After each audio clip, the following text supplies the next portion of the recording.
नमस्कार प्रणाम। तो का हो खेसारी भैया माने अपन रंग रूप दिखा देला मर्दे। अरे वो गाना ना गई तो का हो जाइत, लेकिन वायरल गाना के समझ के तू गा देला और चोरी के आरोप लगा था मर्दवा। नाम हंसा तक के कर तो खेसारी लाल यादव। तो वो लोग के बतला दी कि अभी के डेट में भोजपुरी इंडस्ट्री में भैया ज़्यादा कुछ और ना, लेकिन विवाद गाना के चोरी के लेके चल रहा बा। तो वो लोग के पहले बतला दी कि विजय चौहान जी के वो गाना आयल बा दिल लागल तोहरे से। ये गाना पर भैया एक महीना में कोनो माने एक रिस्पॉन्स अच्छा ना आयल। ओकरा बाद फिर विजय चौहान जी गलनी वही गाना के तौर पर, और वो भी गाना उतना ना चलल। लेकिन लोग के बतला दी कि यही गाना के उठा के सनी पांडे जी गा देनी ये गाना के दोस्ती पर।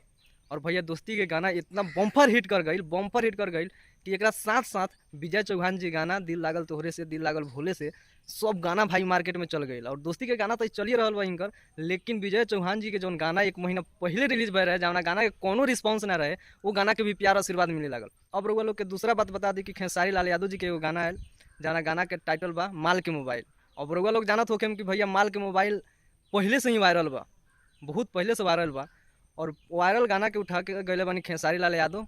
और खेसारी लाल यादव के भाई अब लागता चोरी के आरोप।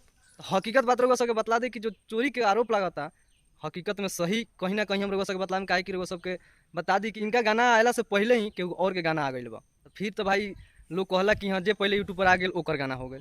तो भैया तो खेसारी लाल यादव जी के गाना चोरी के बा, भले उ गाओ पार्टी पहले या चाहे बाद में, लेकिन अभी के डेट में खेसारी लाल यादव जी के गाना चोरी के बा।